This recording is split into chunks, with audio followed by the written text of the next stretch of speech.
সিংড়ায় নৌকাডুবিতে নয়ন নামে এক যুবক নিখোঁজ হয়েছেন। নাটোরের সিংড়া উপজেলায় নৌকাডুবিতে নয়ন নামে এক যুবক নিখোঁজ হয়েছেন।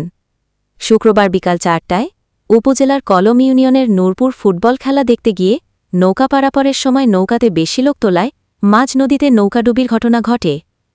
পরে সবাই নদী থেকে সাঁতরে পাড়ে আসলেও নয়ন ডুবে যায়।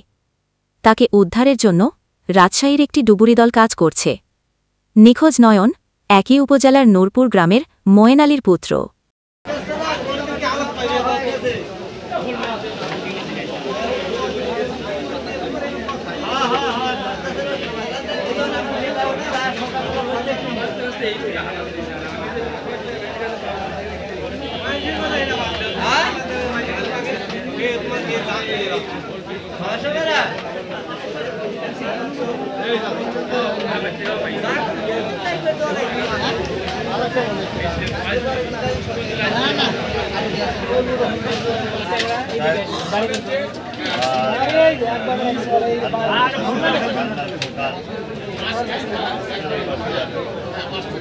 সর্ষা করে